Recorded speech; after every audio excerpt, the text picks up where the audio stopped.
what you have. And you have the right to open fire on somebody, especially if it's more than one person. You get a machine gun. The state would allow you to purchase a machine gun in the threat of invasion. They would allow that kind of stuff. And there's a gun shop that would sell them to me. There you go. So you're good. Buy one. They're legal. Buy. Okay, any other owners on the stage? Well, I want to agree that you guys can hold on. Absolutely, right here. What's your question? My question is, how long do you think that you can hold off an invading force from another country? An invading force from another So, in fairness, if a foreign army was coming here, Texas is probably the last state they would go to. They would not. They'll go to a coastal state. They're not going to just go inland. They're going to go to a coastal state. But I will say they're gonna go Oregon, right? They ain't got nothing to worry about. Yeah, they definitely not going to Florida or Texas. That's no. Florida's a possibility. Actually, I won't say no to Florida. Florida's a possibility because it's easily accessible. Oregon. Even though Texas is heavily armed, it doesn't mean that you can go to the range, but firing under duress is completely different than anybody. Exactly. Yeah, no, I mean, and I will say this too, and people got to know this, especially gun owners. Yeah. They're how to put this with being respectful. I would say 60 to 70% of the people that own guns have never actually discharged it into another person, probably, right? And there's a barrier that exists if you haven't done it before.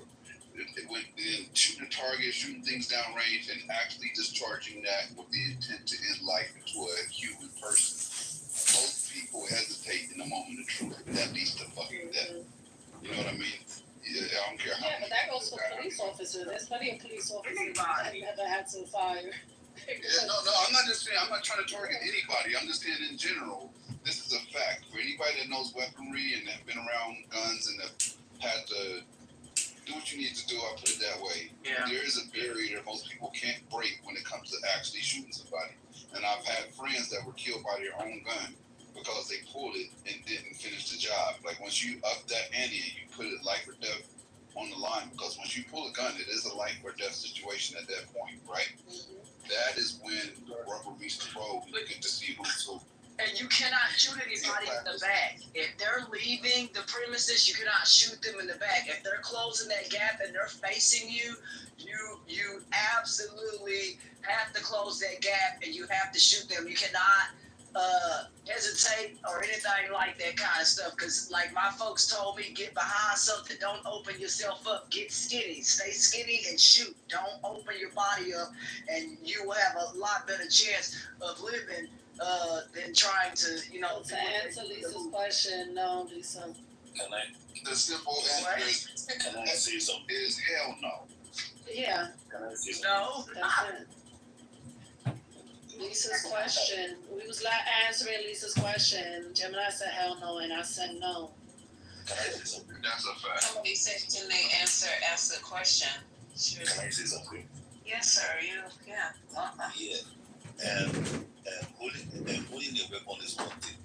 Knowing how to use it is another thing. Okay, I remember that was the origin of Palestine or something, where Osama bin Laden was killed.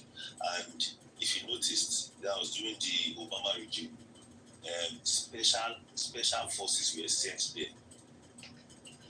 They were not. That mission wasn't meant for anybody. It was meant for special people.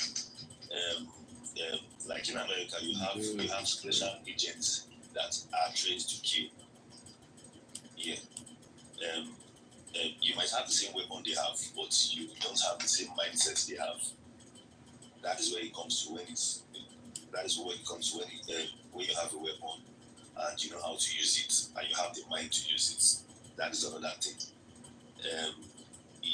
You might hold a weapon and shoot someone, the person is half dead, and you'll be scared and might not want to shoot again. But there are people that are trained for it. That is where special people comes in.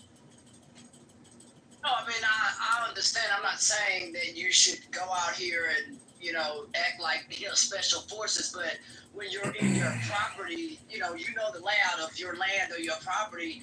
I mean, look, you have like one of my friends. He said, "Look, if I know that there are people trying to surround me, I got to get the high ground. Now I can pick you off in a tree in my yard." He was like, "Look, that you know what I mean." And so he designed a little perch or whatever you want to call it. So if something happens, you get up there. So there are ways for you to defend your property against people who may try to invade what you're trying to do. Am I saying for everybody to do that? No, but you need to know how to shoot a gun, at least basic skills. We learned how to shoot a gun at the age of 12 out here in Texas. At least I did. I don't know about everybody else. But I Okay, learned so how to do breaking news, you gun owners. So no one's gonna be coming over here anytime soon. No. Everyone, welcome to the 420 Lounge.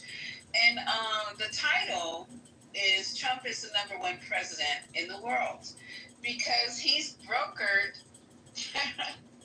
He's finally brokered a ceasefire to a war that he helped start. Now, isn't that wonderful? Isn't that great? Wow. So what we did, I got breaking news from the best station in the world who's gonna break this news to you, and that's Fox. It's the most accurate, it is the most concise, it is the most well documented news station, I think, on the planet. Most qualified news reporters, just everything. You know what I mean? And all you guys